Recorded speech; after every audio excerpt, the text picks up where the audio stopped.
আমি এতিয়া এই কাৰ্যকলাপটো কৰোঁ। তোমালোকে এই কাৰ্যকলাপটো কৰিবা।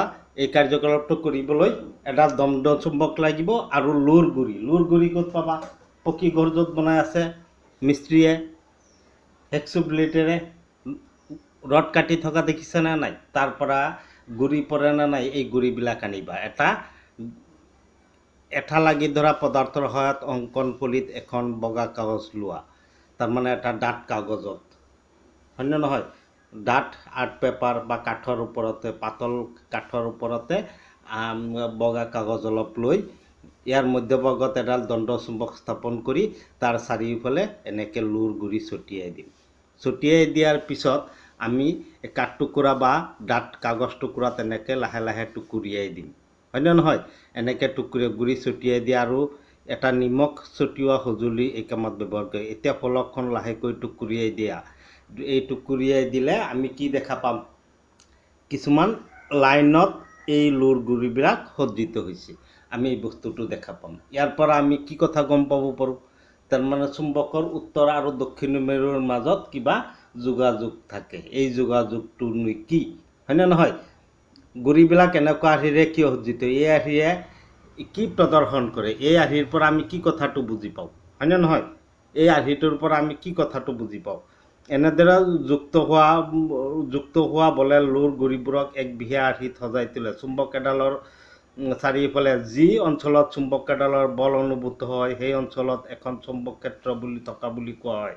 চুম্বক এডাল কোনো ঠাইত ৰাখিলে তাৰ চাৰিওফালে যিমান দূৰলৈকে এই চুম্বকডালৰ প্ৰভাৱ বিস্তাৰ হয় সেই ঠাইখিনিক চুম্বক ক্ষেত্ৰত থকা বুলি কোৱা হয়। যিবিলাক ৰেখাৰে লোৰ গুৰিবোৰ পংক্তিবদ্ধ হয় সেইবোৰক চৌম্বিক বলৰেখা বুলি কোৱা হয়। যিবোৰ ৰেখাৰে লোৰ গুৰিবোৰ পংক্তিবদ্ধ হয় সেইবোৰক কি বুলি কোৱা হয়? চৌম্বিক বলৰেখা বুলি কোৱা হয়। দণ্ড চুম্বক এডালৰ চাৰিওফালে চুম্বক বলৰেখাবোৰ জনাৰ অন্য উপায় আছেনে? আছে। ইয়াৰ পিছত এটা ক্ৰিয়াকলাপ দিয়া হৈছে। এই ক্ৰিয়াকলাপটোৰ জৰিয়তে আমি কি কৰিব লাগিব? দণ্ড চুম্বক এডাল লাগিব আৰু দিগদৰ্শন যন্ত্ৰ এটা লাগিব। তেতিয়া দিগদৰ্শন যন্ত্ৰটোৰ সহায়ত আমি চুম্বক বলৰেখাবোৰ অংকন কৰিব পাৰিম। এতিয়া আমি এইখিনিৰ লগত জড়িত প্ৰশ্ন উত্তৰখিনি চাই লওঁ। প্ৰশ্নটো হ'ল, চুম্বক ক্ষেত্ৰ কাক বোলে? চুম্বক এডালৰ চাৰিওফালে যি অঞ্চলত চুম্বকডালৰ বল অনুভূত হয় সেই অঞ্চলত এখন চুম্বক ক্ষেত্ৰ থকা বুলি কোৱা হয়। ধৰি লওঁ ইয়াত এডাল চুম্বক ৰাখিলা, ইয়াত এডাল গজাল বা অন্য এডাল চুম্বক আনা।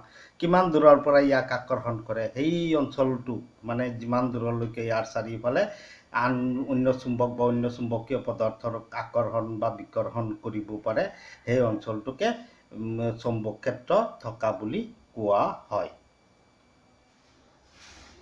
এটা সৰু দিগদৰ্শন যন্ত্ৰ আৰু এডাল সৰু দণ্ড চুম্বক লোৱা। অংকন ফলক এখনত এঠাৰে লগাই থোৱা বগা কাগজ এখনত দণ্ড চুম্বকডাল স্থাপন কৰা। দুডাল চুম্বকডালৰ পৰিসীমা চিহ্নিত কৰা। চুম্বকডালত উত্তৰ মেৰুৰ কাষত দিগদৰ্শন যন্ত্ৰটো স্থাপন কৰা। ইয়াৰ আচৰণে কেনে হ'ব? কাঁটাডালৰ দক্ষিণ মেৰু চুম্বকৰ উত্তৰ মেৰুৰ পিনে মূৰ কৰি থাকিব। কাঁটাডালৰ উত্তৰ মেৰু চুম্বকৰ উত্তৰ মেৰুৰ ওলোটা ফালে মূৰ কৰি থাকিব। এইটো কেনেকুৱা দেখা যাব? এইটো এনেকৈ ৰাখিলে এইটো দক্ষিণ মেৰুৰ ফালে ৰাখিছোঁ, উত্তৰ ফালে এনেকৈ থাকিব আৰু এইটো এনেকৈ থাকিব। তে ইয়াৰ মূৰটোত নি পেলাই এইটো দিশত আছে, ইয়াত নি পেলাই আকৌ ৰাখিলে কাঁটাডাল ইফালে আহিব। গোটেই কাঁটাডালৰ দিশত নি পেলাই চুম্বকডাল ৰাখিলে এনেকৈ গৈ শেহত গৈ দক্ষিণ মেৰু পাম। কাঁটাডাল দুয়োটা মূৰ চিহ্নিত কৰা। কাঁটাডালৰ দুয়োটা মূৰ চিহ্নিত কৰিব দিছে। দুয়োটা মূৰ আমি যেতিয়া চিহ্নিত কৰি ল'ম তেতিয়াহ'লে আমি সহজ হ'ব। এতিয়া কাঁটাডালৰ এটা নতুন স্থানলৈ এনেদৰে নিয়া যাতে ইয়াৰ দক্ষিণ মেৰুটো উত্তৰ মেৰুৰ পূৰ্ব স্থানত স্থাপিত হয়। তাৰমানে এনেকৈ দণ্ড চুম্বকডাল ৰাখিলোঁ, ৰখাৰ পিছত মানে এইফালে কাঠ চিনটোৰ মূৰত নি পেলাই আকৌ আঁতৰাই নি ৰাখিম। এনেকৈ আঁতৰাই নি ৰাখি এনেকৈ গৈ থাকিলে কি হ'ব?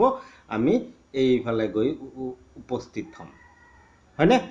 এইদৰে চিত্ৰত দেখুওৱাৰ দৰে চুম্বকৰ দক্ষিণ মেৰুটো নোপোৱালৈকে ক্ৰমান্বয়ে আগবাঢ়ি গৈ থকা এডাল মিহি বক্ৰৰেখাৰে চিহ্নিত বিন্দুবিলাক সংযোগ কৰা। এই চিহ্নিত বিন্দুবিলাক এডাল মিহি ৰেখাৰে সংযোগ কৰে। এই বক্ৰৰেখাডালে কি সূচায়? এই বক্ৰৰেখাডালে হৈছে চুম্বক বলৰেখা। এই বক্ৰৰেখাডালকে আমি চুম্বক বলৰেখা বুলি ক'ম। কিন্তু চুম্বক বলৰেখাৰ কোনো বাস্তৱ অৱস্থিতি নাই। আমি এইটো বাস্তৱভাৱে দেখুৱাব নোৱাৰোঁ, কিন্তু আমাৰ অধ্যয়নৰ সুবিধাৰ্থে এইবিলাক আমি অংকন কৰি চাম, কিন্তু বাস্তৱ ক্ষেত্ৰত ইয়াৰ অৱস্থিতি নাই। ওপৰৰ পদ্ধতিটো পুনৰ কাৰ্যকৰী কৰি যিমান মন যায় সিমান বলৰেখা অংকন কৰিব পাৰোঁ। এনেদৰে ইয়াত ৰাখি এনেকৈ অংকন কৰিলোঁ, এনেকৈ আমি বাৰে বাৰে অংকন কৰিলে আমি এনেকুৱা এটা আৰ্হি পাম। এইটো হৈছে দণ্ড চুম্বকৰ তাৰ চাৰিওফালে চুম্বক বলৰেখা। পৰিণতিত চিত্ৰ 3.4ত এইটোত হয়নে দেখুৱাৰ দৰে আৰ্হি এটা তুমি পোৱা। এই বলৰেখাবোৰে চুম্বকডালৰ কেউকাষে চুম্বক ক্ষেত্ৰখন সূচায়। তাৰমানে এই চুম্বকডালৰ চাৰিওফালে চুম্বক ক্ষেত্ৰটোক বুজাইছে। বলৰেখাৰে গৈ থকা অৱস্থাত দিগদৰ্শন যন্ত্ৰটোৰ কাঁটাডালৰ বিক্ষেপণলৈ লক্ষ্য কৰা। কাঁটাডালে যিমান মেৰু দুটাৰ ফালে যায় বিক্ষেপণো সিমান হয়। মেৰু দুটাৰ ওচৰ পালে বিক্ষেপণৰ পৰিমাণটো বাঢ়ি যায়, আৰু মেৰু দুটাৰ ওচৰলৈ বেলেগ ঠাইত বিক্ষেপণটো কম আছিল নে নাই? ইয়াত চোৱা বিক্ষেপণটো বেছি, হয়নে নহয়? ইয়াত গৈ গৈ আকৌ বাঢ়ি গৈছে। এইখিনিত বিক্ষেপণৰ পৰিমাণটো কি হয়? কম হয়। তাৰমানে এইখিনি ঠাইত চুম্বক বলৰেখাবোৰ চুম্বকডালৰ প্ৰায় সমান্তৰালৰ নিচিনা হয়।